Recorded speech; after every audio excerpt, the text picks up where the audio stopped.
Hi everyone, and welcome back. Now today we're going to talk about the food we eat and our mental health. Yep, there's definitely a connection.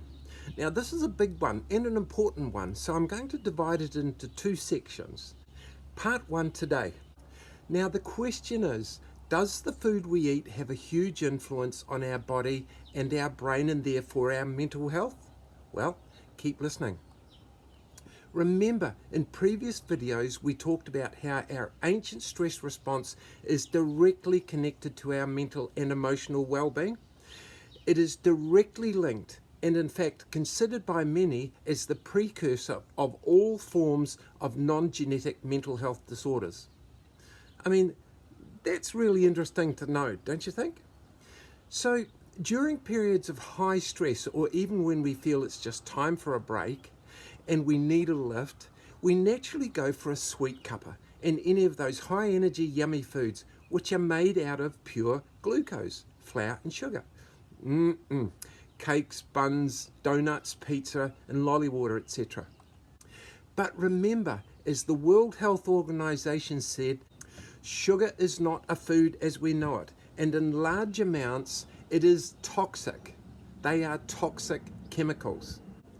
Now the problem for us is that after we have consumed them, they are immediately converted into glucose inside our gut to be transported throughout our body and our blood system. Now remember also, we only require about a half a level teaspoon of sugar per every 24 hours, which consists of glucose, to be able to function.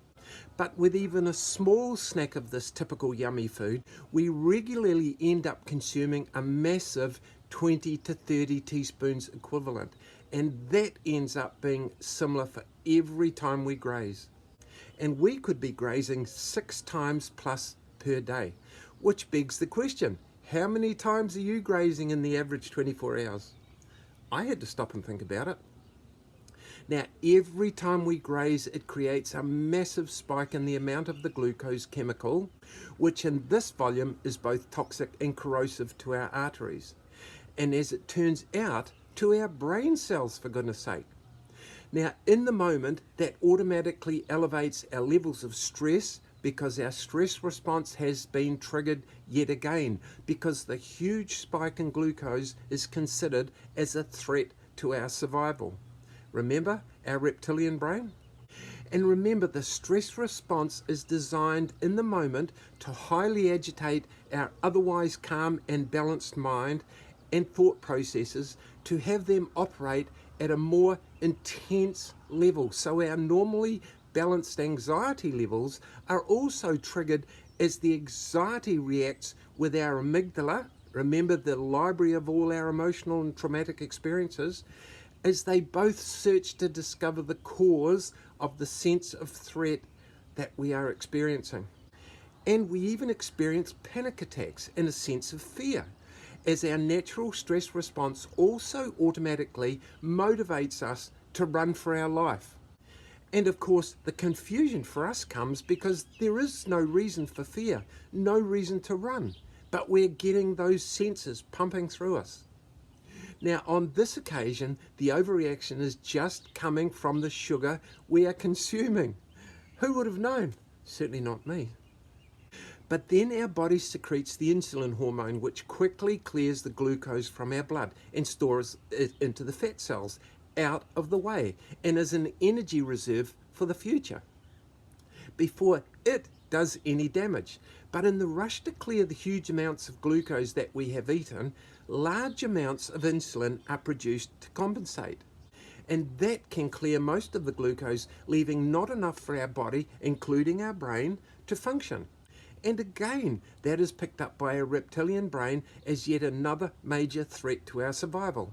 And that means the stress response is triggered yet again, and the stress levels accumulate, which again impacts directly on our sense of mental and emotional well-being, which includes anxiety and even depression. And around it goes. Now imagine this, our stress levels, potentially followed by anxiety and depression, are the result of our overindulgent lifestyle, and the science is very clear. So, With virtually no glucose left in our blood system, the whole body can't operate and temporarily shuts down, including our brain. Like the lawnmower running out of petrol, yeah? And it takes time to restock a small amount of operating glucose from other internal sources, like gradually recharging a battery. It takes time. Now, you might think it looks like an individual has completely disengaged and zoned out.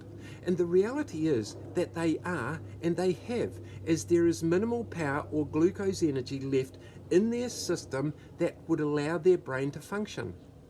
In the moment, they simply must weather it out until their glucose tank is slightly topped up again by the natural body recovery process. It always comes back. And the energy or the power comes back on, which ironically is triggered by the stress response, specifically the stress hormone cortisol and a hormone called glucagon. That's glucagon. And away we go again. Now, in the natural world, when there was only tiny amounts of glucose available in the food we ate, our body was and still is designed to convert the surplus fat on our booty and other proteins that make up our body into the exact amount of the glucose that is required in the moment. Therefore, our body would seldom ever run out and would never receive any more than what was required in the moment. So we would never have experienced those toxic spikes followed by glucose crashes because we never had access to such large amounts of cheap, free, sugary, yummy stuff as we do today, and would never experience the mental and emotional imbalance resulting from this toxic glucose diet. Now think of the impact that this diet could be having on our children's mental well-being, and as it turns out it is. Now, unfortunately, but all this means we really don't need that something sweetie to boost my energy levels thing. And unlike essential vitamins, minerals, enzymes, and fats, it turns out there is no such thing as an essential glucose. Yep, it's not essential. Okay, now to back all of this up, international studies confirm, and there is no dispute, the chemicals we ingest in the food that we eat can be so effective in combating common health issues that they have been shown to have a more powerful positive effect than many modern pharmaceutical drugs that are taken for the same health issues. And that's the science. But it also includes what we refer to as mental health issues. Now, internationally recognized studies relating to stress, which include stress caused by the Christchurch earthquakes, well studied by researchers at our own Canterbury University, in collaboration with Canadian researchers, confirm all this. I refer you to the head of department, the highly respected Professor Julian Ruckledge. Now, who would have guessed these international, highly acclaimed studies were going on in our own Canterbury University? That's pretty cool. Now, add to these studies a Spanish study using 10,094 university students over a 4-year period who were put on a Mediterranean diet, and I suggest you Google Mediterranean diet, and had a 42 to 50% reduction in the risk of getting depression than a control group on a normal student diet. And we know just how cruddy those student young person diet can be, right?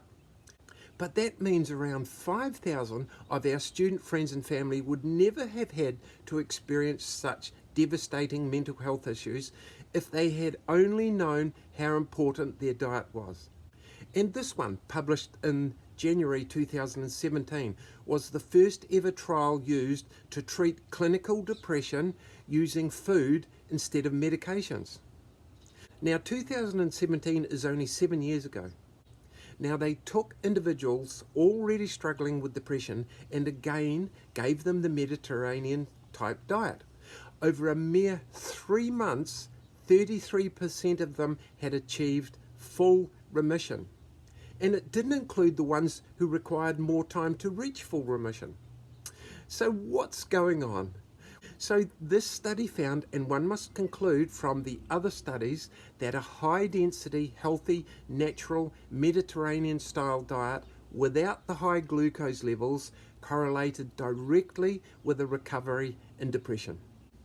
And the studies for anxiety are just as affirmative, which suggests that over time a low density diet lacking in chemicals, vitamins, enzymes and minerals and high in glucose can be contributing to mental health issues.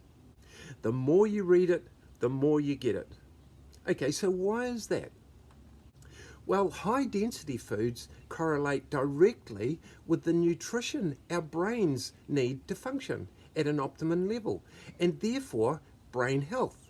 Now, remove the necessary chemicals from a healthy diet, which is what we end up with when we choose the common highly processed, high carb, sweet food diet, and the brain will always show signs of impairment, also called mental health issues.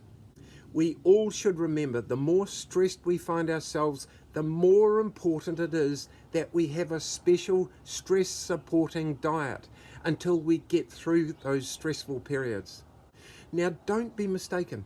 These studies may talk mental health and what we commonly consider the extreme results of depression, but it includes any level of anxiety and seasonal burnout as well, and in any age group from 0 to 100 years old.